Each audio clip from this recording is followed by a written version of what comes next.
Welcome to Tech Tales with Ben Tchoubineh. This is your front row seat to the stories behind today's most innovative tech leaders. Each episode dives deep into the journeys, challenges, and victories of those shaping the future of technology. From startup struggles to breakthrough moments in seasoned leaders' lives, grab a cup of coffee and join us as we uncover the human side of tech, one story at a time. Yeah, I'm going to be working on editing this one a little bit better because it's part of my improvement. I keep wanting to make each of these better. So in any case, Fernando Machado. Wow. I've been impressed with you ever since I've met you. You're just impressive person. I'm impressed with your networking capabilities. You're a force on LinkedIn. You really know how to market yourself. It's really kind of incredible, but also your knowledge. And I mean, you're a force of nature when it comes to the CMMC world. Managing principal at CyberSec Investments. That is your company. You started. When did you start it? We started it back in April of 2018. 2018. So this Yes, was sir. way before CMMC, right? Correct. Yep. Wow. So you decided when there was all this grumblings and talk of CMMC, you decided just to really go for it and really kind of get into that. Were you guys doing assessments of any kind before that? So I started in April of 2018, but the entire 2018 was kind of all of 2018 was pretty much a blur because the majority of that was setting up, things like business banking, the accounting, the insurance, right? Getting the legal team, getting everything ready, right? So that took me about an entire year. And then in 2019, about middle of 2019, I was like, well, now that I kind of got that structure in place, I'm going to go take a look at get into government work because that's, what I've been doing my entire adult life. And I reached out to, at the time, right now they're called Apex Accelerators, but at the time they were the PTACs. And I reached out to the Orlando PTAC and she had told me, she's like, hey, have you heard of this thing, called CMMC? And I'm like, no, do tell. And she's like, all right, well, it's the cybersecurity maturity model, right? There was, at the time there was 5 levels and it looks like the DoD is going to be pushing this. And this is the first time that I had heard of, some of the key players like Katie Arrington pushing all of this. And the more that I started reading into it, I mean, I get it that at the time, right, you had 800, 171, and there was other frameworks involved in it. But I had come from an 853 background. So I'm like, this stuff is easy. I'm like, no way that people need help with this stuff. And like, the more that you talk to people in the DIB, you're like, okay, they really do need help with this stuff. Yeah. Amazing. I remember when we first started the accreditation body, the CMMC-AB, which then became the Cyber AB, which is running CMMC now. You were one of the first people I remember who was involved as part of the working groups. You were part of the working groups, correct? Which working groups were you on? So I was on the Standards Management Industry Working Group. At the time, it was under Reagan Eden as one of the board of directors. Yep. So you were actually involved in CMMC from the very beginning, from day one. And when we built the working groups, you were out there, you were doing the work. And I remember actually Reagan talking about you and saying how impressive your work was and how involved you were with that aspect of it. So Fernando, thank you so much for coming and being part of this. First of all, being involved with CMMC. You've been a star from the very beginning, but also thank you for coming to this podcast. So thank you for that. I mean, we were just talking and started recording and so forth, but really, I'm just so happy you're here. Someone that I've just always admired, someone that's really been on top of my CMMC list in terms of the people who are involved, who really care, who work their butts off. And, and you and your partners are now, you run, do you do CUI-CON? Is CUI-CON, like you're one of them, the organizers of CUI-CON, right? So one of the conferences about CMMC. Yeah. So myself and Matt Titcomb are the founders of CUI-CON. Correct. And so you even run a conference now. I can't stop seeing your activity, where you go, that you speak a lot at many different conferences. And you were one of the first C3PAOs out there. Actually, you said the number 29, certified third-party assessment organization. Building CyberSec Investments and getting involved into CMMC. I mean, it took a long time for you to to see the results of that start coming in, right? Right. So the CMMC ecosystem really didn't mature until just last year, I feel like, when activity Right. started happening and you got your C3PAO. What was, tell me about the challenges of waiting this long, right? For several years and then getting the C3PAO. Yeah. Obviously, like the biggest challenges, right, is because assessments can't be conducted, that means that you can't bill clients to stay afloat. So one of the things that we started doing was that we've kind of gone away from, now that the CMMC rule is live, we've gone away from consulting. So we've done a little bit of consulting for some organizations to help them get ready. And then obviously, because we help those organizations get ready, we can't be the one that assesses them, but we were able to help the organizations get ready. We had low overhead at the time. So that kind of helped us stayed propped up throughout the entire rulemaking process before the 32 rule went into effect. Because you had just started your business. It wasn't like you were in Yeah. a company, you're an established business, because some of the other C3PAOs were established way before CMMC and were doing all kinds of other things. So you were able to keep up and keep alive and probably had, I've started several startups myself, so I know how difficult it can be to stay afloat. Um, but I really, if anyone could do it, it would be you, because you can go out there and you can build a network and you can, I'm sure you were able to market yourself really well to get some clientele. But of course, once you got the C3PAO, how long was the process of, and how difficult, expensive, some of the challenges of the process of getting the C3PAO? Yeah. So just to kind of take a step back. So in 2020, I think it was in July or August when we went through the first provisional assessor class, and you were one of the instructors during that first provisional assessor class. And at the I think time, I that's where think we like actually met. right. That was in the very first class. That's right. Yeah. Mhm. And we had so at the time, I think it was all sequential. I think the first 5 was reserved for the board members. So I was provisional assessor number 8. That's still my CPN number today. So it's so easy to just pop into the CPN and just put one single digit. Everybody else is up to like, a couple of my staff, they're up to like 62,000 and even further. Yeah. And so after that, I I give you that then number, by the way. I personally give you that number, just FYI. You know, Yeah. the biggest mystery is because at the time we had asked you how do the numbers go, and it was 001, 002, and I was shooting for 007, and so like now nobody knows where 7 is. Like, I could probably go back and look who 7 is. I think I know, but I'm not going to say. But it's funny because I just did them after giving to the board the first 5. I think it was the board. A few. I don't think it was the first 5. I think it was like the first 3 or 4 maybe. The the rest was in the order that they registered for the class.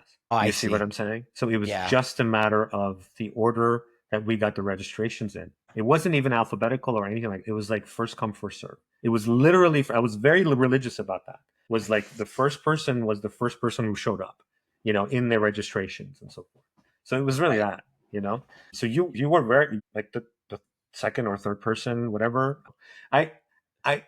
So you were number 8, right? And so you were from the very beginning involved in this stuff at the very very beginning of this thing, and that's great, right? All right, keep going. Yeah. And then so after that, I think shortly after that, I think we then started to see the applications come out for C3PAOs to go and apply for that. And so I then sat down, and then at that point, it was kind of some soul searching. Which direction did we want to go to? Did we want to go the consulting and advisory route, or we wanted to go down the assessment path? And then Okay, I'm going to stop you again. Mhm. For people who are, because I know a couple people actually already, I can think of actually several who are having that moment right now. Should we go the C3PAO route or should we go the RPO route? When you were, maybe the factors are different back then than they are now. The rules are different. Things have changed a little bit. What were the factors that you used to decide, okay, I want to go the C3PAO route? And what would you say should be the factors now for people to make the right decision? Yeah. For us, it was mainly, did we want to get into, meeting with clients on a regular basis, the same exact client, and seeing them through from, beginning to end, 6 to 8 month process of helping these clients go through. And at the time I was like, no, this is not something that we want to pursue. I was more interested in coming in, performing the assessment, and then, bowing out and then saying, see you in 3 years. And that was the path that we took. Now there are some C3POs out there that do both consulting and they do both consulting and advisory, and they do actual assessments. And that's great. I personally don't like doing that. I'm a firm believer that if you focus on one thing, you'll get very good at that one thing. And there's only so much time in the day to divide your attention into different areas. So by strictly focusing on doing assessments, I think we're one of the top C3POs now in the amount of assessments we've conducted. Would you say legally, are we moving towards a direction where one organization wouldn't be able to do both? I mean, yeah, there's a conflict of interest. I think it's in the 32 rule. It also explains it, right? Assessment teams and C3PAOs cannot be part of an assessment in which they've performed any type of consulting or advisory work. Right. And of course, you could create a firewall and really have two sub companies, right, to do that. And each group would then have to be focused on one or the other, and they really shouldn't be talking to each other. It really would be like two different organizations. It'd be, yeah, right? and that's the tricky part, right? That's extremely hard to do, because at the end of the day, right, where's all the money flowing? Yeah, exactly. It's all flowing up to one management structure. It's something that I'm also concerned about, right? Because we got to make sure this thing actually works, right? This ecosystem actually works, and so to really create a true separation of duties is really important.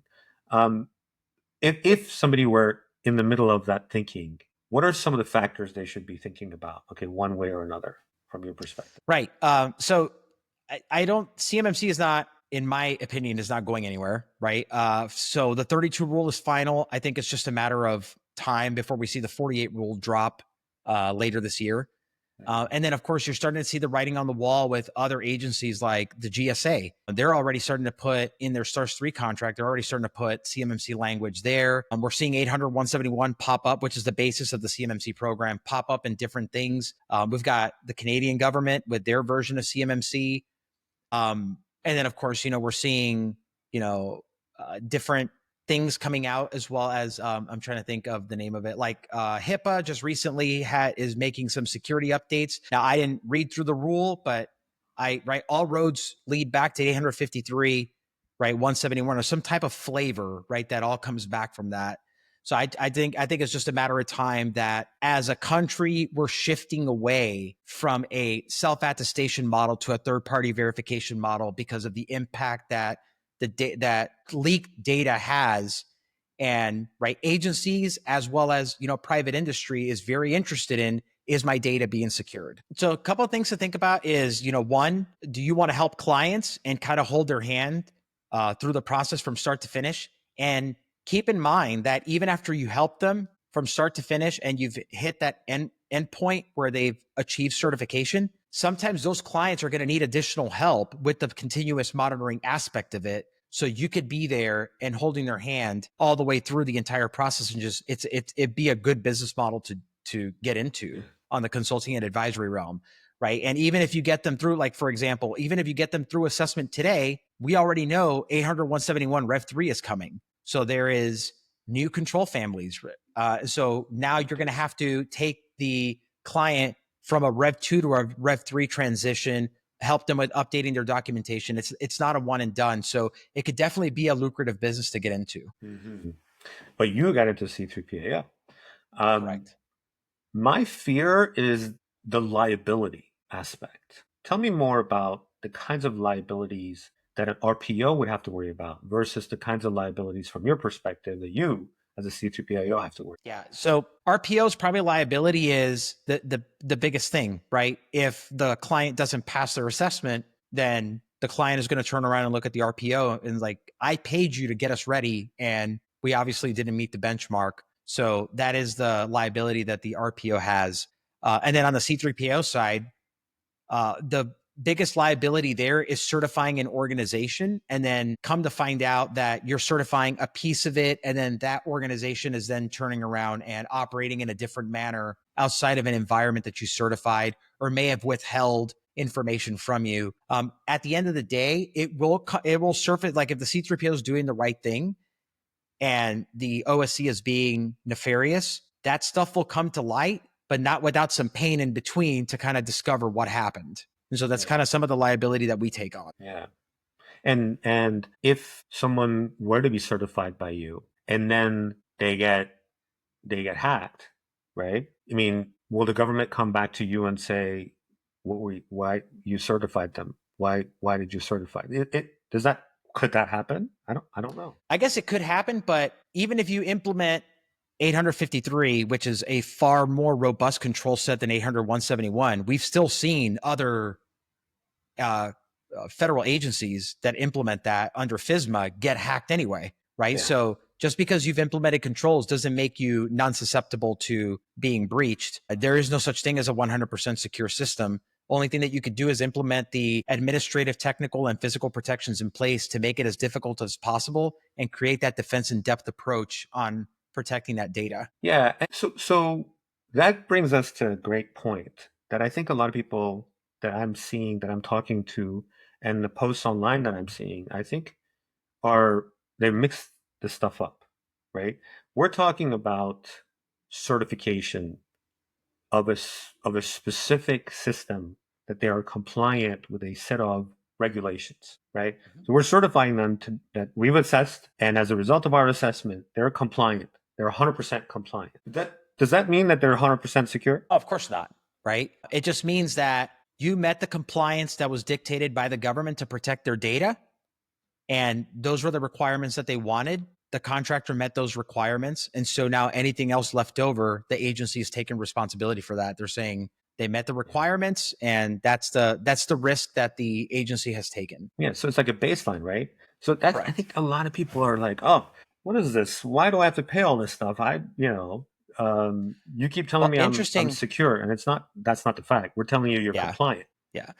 Interestingly enough, 3 years ago, we got cyber liability insurance, and at the time there was a plethora of options for you to choose from. And the only thing that the insurance carriers cared about was, are you willing to pay the money for a cyber liability policy? Now, if you try going and getting a cyber liability policy, a lot of the controls that they want you to have in place are very similar to 800-171. Right? Are you encrypting at rest? Are you encrypting in transit? Do you have multi-factor authentication? A lot of those same controls come that, like, the insurance carriers are now starting to wise up, and they're starting to get more strict. And a lot of the baseline controls that we're seeing kind of fall in line. And that's now their way of weeding out the folks that just want it, because now by making it so robust, if you ever get breached, they can just turn around and say, well, you attested to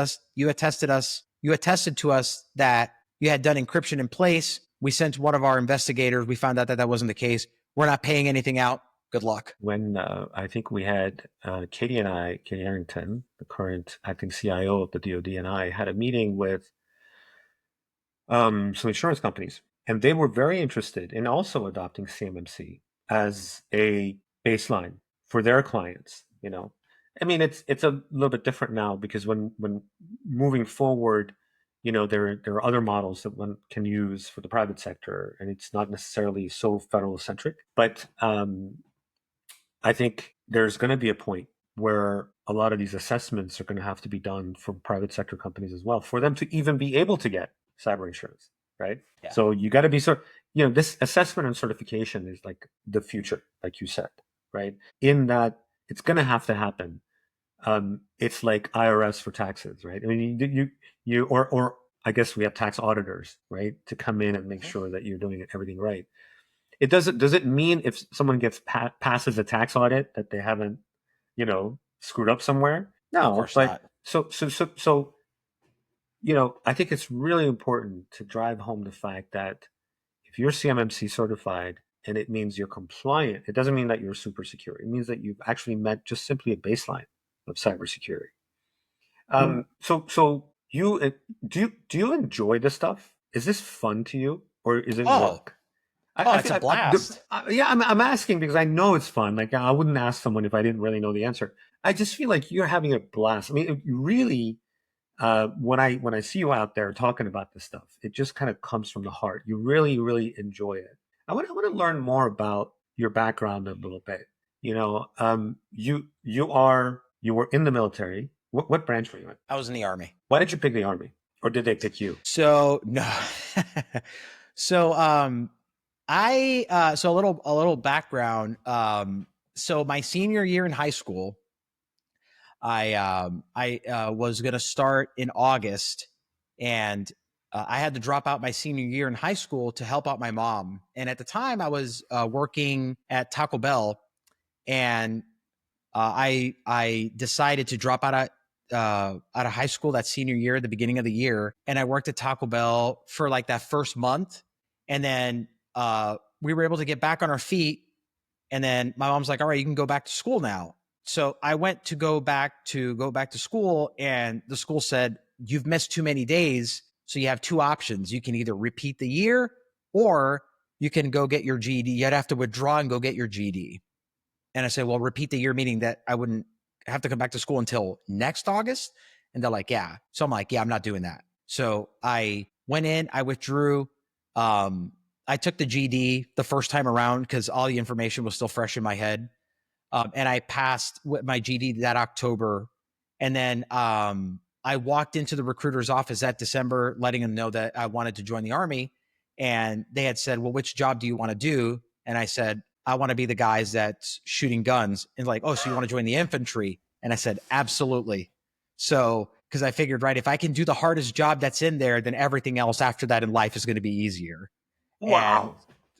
Your thinking just blows my mind, right? Because I never thought about joining the military. I was kind of a pacifist. I need to go back. So can we know why your mom needed help? So her and my stepdad had separated, so that had no income and was coming into the house at the time. So I had to step up. So you decided to step up. Did you have any siblings? I do. Well, there were a total of 6 siblings. And did everybody step up, or was it just you? I'm the oldest, so everybody was, Oh, wow. 15 and under at the time. Okay, so this is big, man. This is big. I did not know about this. So you basically became the dad of the family at your senior year, bringing money in. And then within a couple of months, your mom was able to get a job and kind of get back on her feet.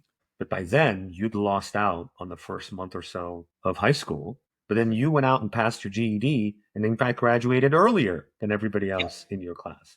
Yeah, it was funny because like I shipped off for basic training in February, and by the time I was done with basic infantry basic training and advanced individual training, I was done by May. So as I was getting out of basic and I was coming back, my senior class was just graduating. Wow. So you actually ended up graduating early as Correct. a result of having to step up and be responsible for your. This shows a lot. This tells me a lot about where you come from. Being the oldest of 6 or 7. You had 6 siblings, so 7. Yeah, there's a total of 6 of us. So it's myself and 5 other siblings. Oldest of 6, and stepping up and being responsible immediately, making the decision, and then saying, "All right, now I need to go to be in the military." Probably so many reasons to maybe not be. You couldn't afford college, maybe, or so many other. But you wanted to just shoot guns as well, right? Were you always thinking, "Okay, I want to go in the military. I want to go into the Army"? It did cross my mind that I wanted to join the military, and then because a little backstory: when I was in high school, I was in Army ROTC in high school as well. So you were just you were ready to go. You ended up being part of the invasion force of Baghdad. Tell me about that. Yeah. So in October of 2002, we deployed to Kuwait to be, it was just part of a 6-month rotation that ended up being that leading into the invasion into Iraq. So when we deployed in 2002, it was supposed to be just a regular 6-month rotation. And then things with Iraq and the United States started escalating. And then rather than coming home 6 months later in March of 2003, we led the invasion into Iraq at night. And then we punched through the berm that divides both Kuwait and Iraq. And then we started making our way up into Iraq. And I think we were from March. It wasn't until like about beginning of April 7th.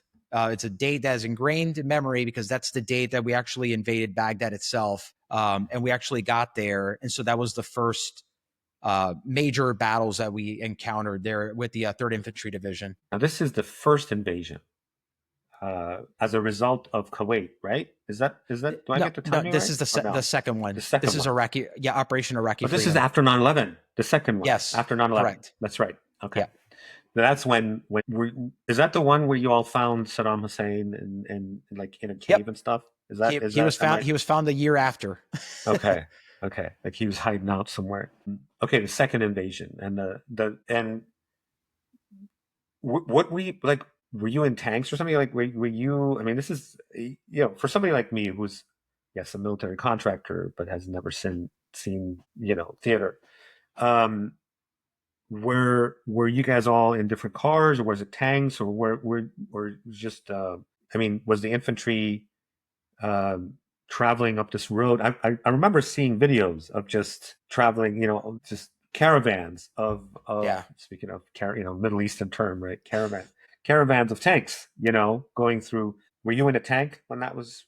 So we rode in what was called Bradley fighting vehicles. So they're like a tank. They're a little bit smaller. They fire a 25 millimeter gun, and the back of the vehicle drops a ramp where the infantry loads in, and that's where the vehicle then takes us into battle. So whenever we get to an objective, the vehicle lowers the ramp, and then we dismount off the vehicle and we conduct infantry operations that way. What would you say the time in the military changed you, and if it did, in what way as a person? Absolutely. You grow up very fast in the military. I thought I had grown up quickly right after high school with, the situation with my mom and being able to step up. But this was just another world. And it really creates a huge bond with the guys that you're with. Matter of fact, we just had earlier this April, we all met for our 21-year anniversary in Vegas for some of the guys that, that we were in combat with for all these many years. And again, I haven't seen these guys in, 20, 21 years, since that point. And so it was good to finally talk with people, people that get it, people that have been there, just to be able to catch up and share stories. As a military contractor for 20 some years, close to 30 years, I obviously met and befriended many military people. And my mindset that I'm still kind of a pacifist. I do training. I train in cybersecurity, so it's not like I don't know what to do with guns. But I've loved working with and making friends with and hanging out with my military friends so much. And it really did my traveling around bases around the world and training and teaching people in cybersecurity. It changed my perspective on the military and what you all, those who serve our country and in many cases give, make the extreme sacrifices and the greatest sacrifices in many cases. Just amazing that the people, and it's incredible. And just hearing your story, it gives me a real perspective on who you are as a person, and your capabilities. You're very flexible in dealing with people. I've seen you and how you work, and you're also really very, very driven, very, very motivated. I can see that as a result of your experience as the oldest of six and having to take care of these kids, and then of course in the military. As you were coming out, you chose to get into IT and cybersecurity. What went through your mind? When did that happen? How did that happen? And why? Why go from a gun-toting, active, exciting in some ways, to kind of being behind a desk? So when we to kind of give everybody a timeline here. So we went to Kuwait in October of 2002. We led the invasion into March of 2003. We came back and then sometime around June or July of 2003, we transitioned from Baghdad to Fallujah. Mm-hmm. And then in August of 2003, we finally were replaced with other, infantry units. And so we were able to come home. When I got home, I was getting ready to get out that February of the following year. And somebody asked me, well, Fernando, do you speak Spanish? I'm like, yeah, I speak fluent Spanish. My parents are Cuban, first generation Cuban American. And so they're like, you might want to look into Border Patrol to see if that's something that you might want to do. And I looked into it. I'm like, well, I speak Spanish, so this should be fairly simple. So I applied, and it wasn't until now mind you, applied in 2003, actually didn't get selected to go to the Border Patrol Academy until May of 2005. So it took that long to go through the entire hiring process. And then in May of 2005, I went to Artesia, New Mexico, where I attended the Federal Law Enforcement Training Center, and I became a Border Patrol agent. And I was stationed out at the Tucson sector of Arizona, and actually worked the Nogales, Arizona border. Wow. And I did that for about a year and a half, because right after the military, right, the closest thing that you can do to infantry is law enforcement, because there's no jobs so you can just get out of the military and shoot people. Yeah. So, I went into law enforcement and federal law enforcement. I'm just imagining you shooting at poor people trying to cross the border. But you weren't. You were catching them, right? And then you were speaking to them because you could speak Spanish, correct? Right? Keep going. I'm just trying to imagine Fernando like doing this crazy stuff. It's just nuts. But anyway, keep going. And then and from there, I did that for about a year and a half, and I started becoming very dissatisfied with the work. Mainly because not so much as the work was difficult, because it was very easy for me. It was more that dealing with the politics from Washington on the ground. So, for example, sometimes the district attorney would walk in and they would say, all right, guys, the recidivist hit for this week is 8. And I'm like, I was like, I'm gonna get like, what does recidivist mean? It's a fancy word of if somebody has been caught here illegally 8 times prior, you can then forward them for federal prosecution. Otherwise, anything less than that, you fingerprint and you return them back to the border for them to try again. And but this was the issue. 1 week it would be 8. The next week it would be 6. The next week it would be 2. The next week it would be 12. And you're like, why is it fluctuating? And it's because it's based on the caseload that the district attorney had. Some people would plead out. Some people would get convicted. So that would free up the district attorney's caseload. And I no kidding, I arrested the same guy twice in one shift. And at that point I said, you know what, at least for me personally, to me, it felt like it was a dead end job for me, right? I'm sure it's a very thankless job that is done, but I decided I was going to exit out of the law enforcement realm and enter into cybersecurity. And at that point I decided that's like a real crossroads right there, right? A fork in the road, should we say. That's a big decision. Where did cybersecurity come in? Like, why cybersecurity? Why not, I don't know, nursing? I'm just saying. Yeah. When I decided to go back to school, I worked for a large prime contractor as a security guard. And because I already had a secret clearance, so it was one of the things that they were looking for. They were looking for secret clearance and somebody that was familiar with classified information, classified systems, and I had a clearance at the time. So when I took that job, I started seeing that separate from that internally, we had ISSOs, and I would ask them, what is it that you guys are doing? They're like, well, we're checking on the systems for the continuous monitoring. And so I'm like, all right. So when I went back to school, I decided I went to University of Phoenix, and I walked in because I was working a full-time job. And I walked in, I said, I want to pursue something in cybersecurity. And at the time they said, well, we have a information system security bachelor's degree program. Would you be interested in doing this? And I said, absolutely.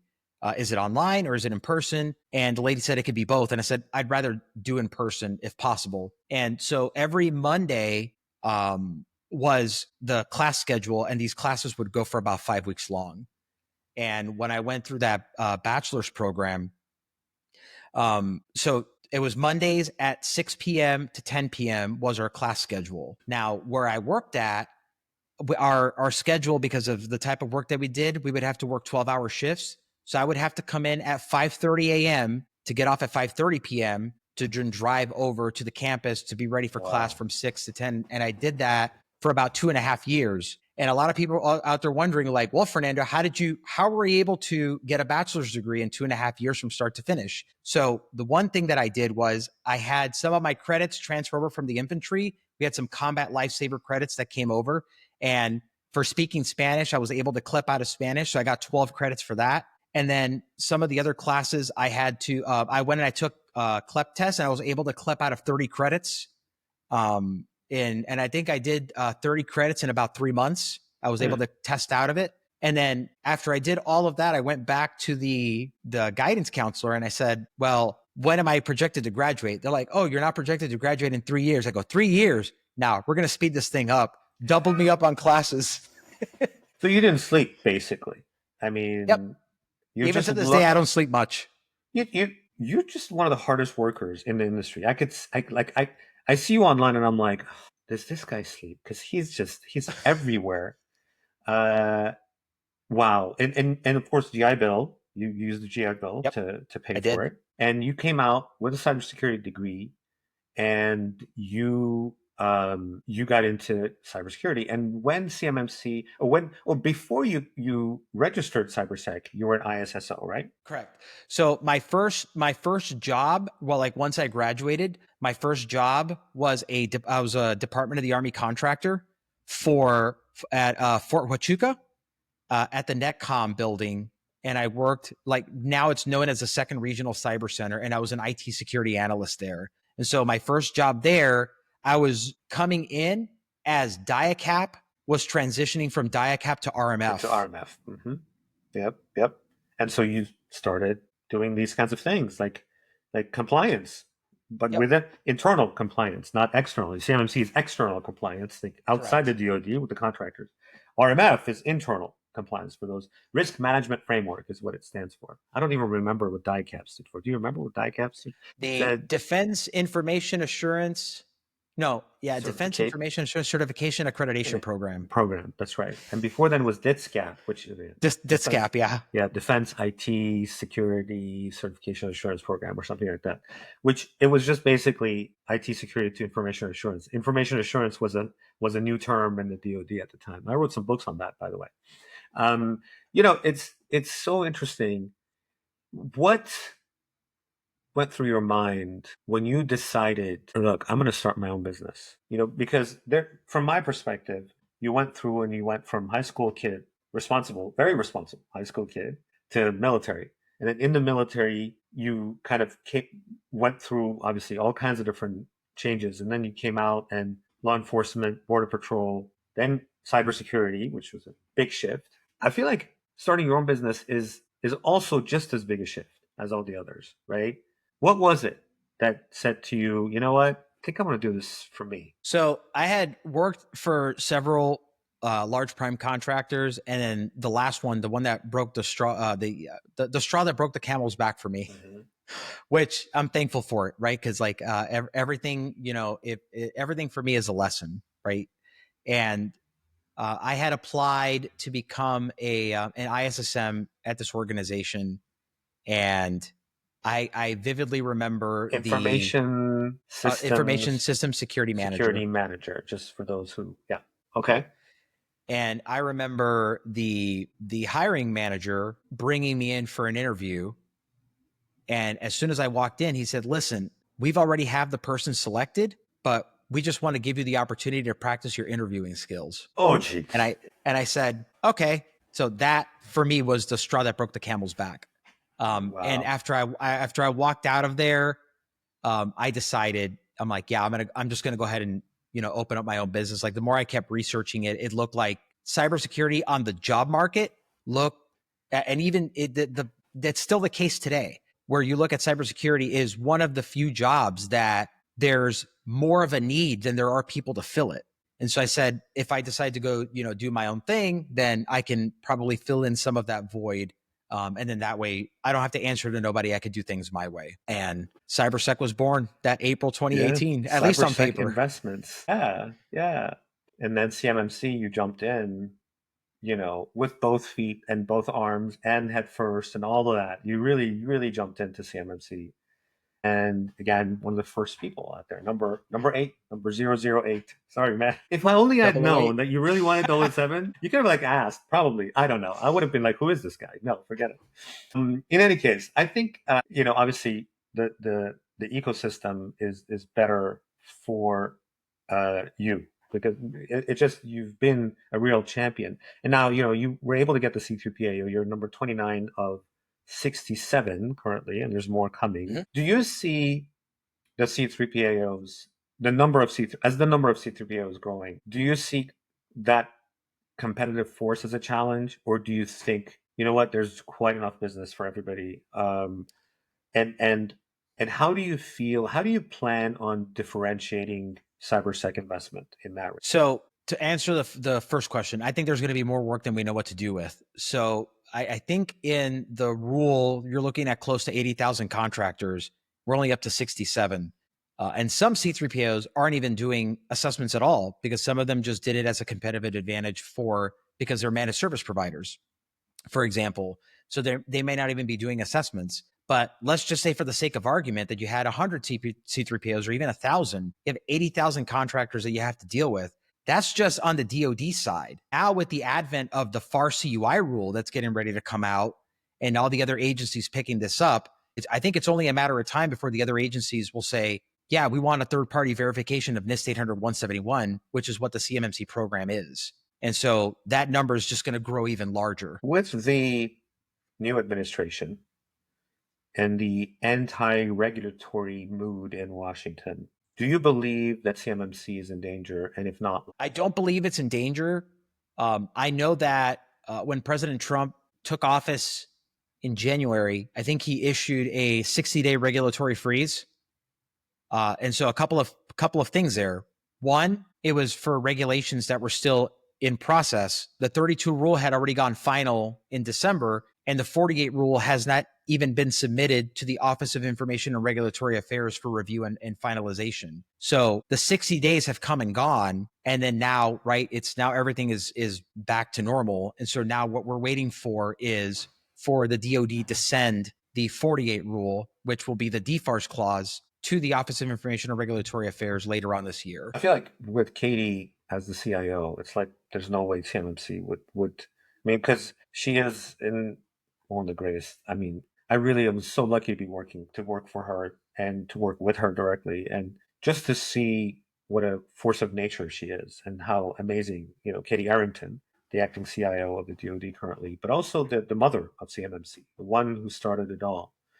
And I certainly, that alone, she would be, I think, a champion. But one person, obviously, if let's say the president were to say, forget this, and she couldn't stop it, right? But that's one aspect of it. But the other aspect, of course, is, I feel like this just concept of cybersecurity alone, to enforce or to make sure that we assess and ensure that the federal contractors are compliant, in fact, would work within the framework, or the set of priorities that have been defined by the administration. And then, of course, CMMC was an idea that was brought forth during the first Trump administration. Agreed. Those alone, plus this regulatory thing, I think, that you just explained so well, I think really are some of the reasons why I think those who have their head in the sand, I feel like this is going to go away.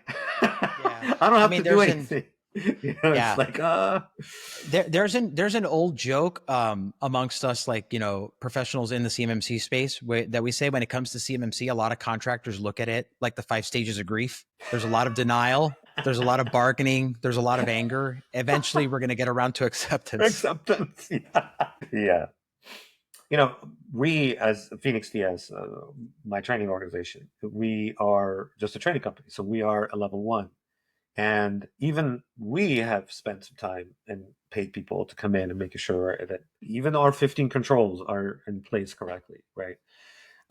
Because we have the PII of the private information of the students to worry about, and so on. But for the level 2s, there's like 2 groups of level 2s. The level 2s that can self-attest, and the level 2s that will need to be assessed by a a C3PAO? Like if I'm a level 2, like how do I know which I am? Yeah, so I believe earlier this year, the DoD put out a memorandum as to who is going to get a level 2 certification, who's going to get a level 2 self-assessment.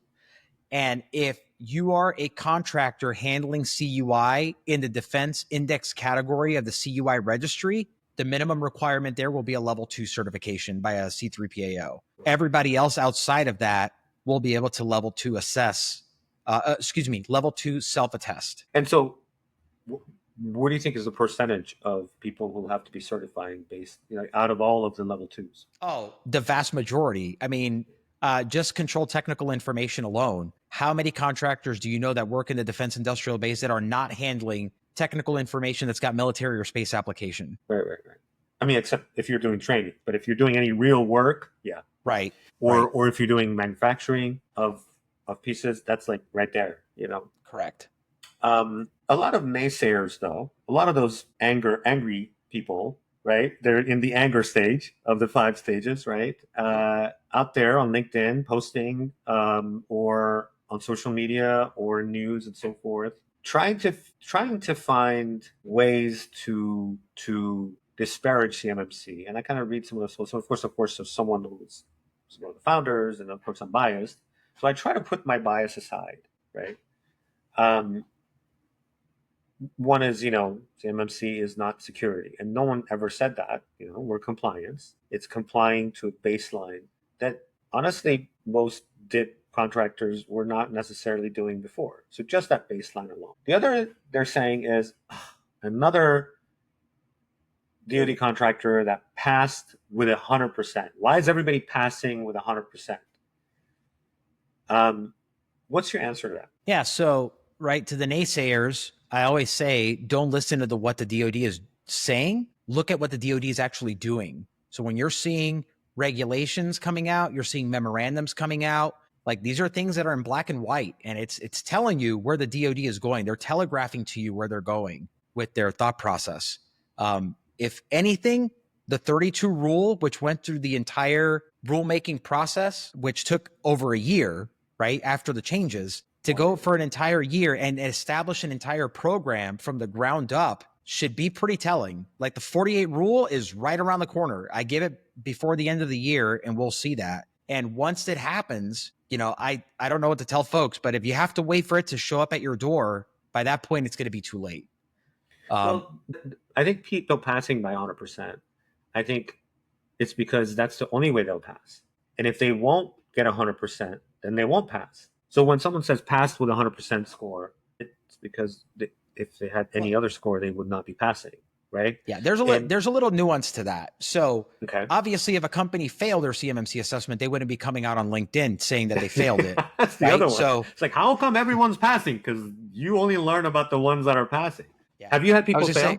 As a C3PAO, have you had people fail? We haven't had, we're nearing 20 CMMC assessments that we've completed. We haven't had anybody fail yet, but the reason for that is we've strategically partnered with good consultants and managed service providers in the space that have been around since I've been around from the very beginning. So when they help their clients get ready and they pass them off to us, they know what we're going to be looking for. And it just makes that a very smooth transition for the client. And then, right, like I was saying earlier, right, you're seeing all the W's, you're not seeing any of the L's. Mm-hmm. And so you're never going to see that anywhere. You're never going to see people saying that they failed. You're always going to see the victories. We failed our assessment. Put that up on LinkedIn, flying colors. Yeah. We failed with flying colors. Yeah. Yeah. And you're right. They'll say we failed our assessment. I'm like, yeah, your prime would like to have a word with you. Yeah. Exactly. Exactly. That's the other one. Have you had to, right now, because there are only just a few C3PAOs, honestly, compared to the number, which is the number of organizations that don't have their head in the sand. That little by little, you're going to get like the tsunami of work coming your way. Have you had to turn any work away yet? Yeah. So we actually, matter of fact, this week, we actually had a client that we asked for their documentation. We started to review it. And it turned out that in the review of the documentation, there were some things that were left. As far as the documentation was concerned, it was displaying to us that there were things that were not closed out. We brought this back up to the attention of the contractor. The contractor stated, well, we think that's a typo. And we're like, be that as it may, we can only take it based on what's on face value. And we rescheduled their assessment. We pushed them out further. Yeah, and that's the other thing. It's like if you see that someone's not going to pass, you may decide, I'm not going to fail them. I'm going to tell you, look, you need to go back and fix this, because it's not about that. I don't think it's about some vindictive process where we're trying to get these people to fail and lose their businesses. It's really, the idea is, okay, let's support these businesses to create the foundational elements of a very basic cybersecurity infrastructure, so that we're not basically giving away the country. So really, it's more of a supportive process, and it's not like you guys are supporting them to pass, but you're supporting them to understand, oh, hold up, we can't move forward, come back when you're ready, type of thing. Which is, I think that's another reation that you're going to see only when people pass. That doesn't mean that everybody's ready to pass. That's the furthest thing from the truth.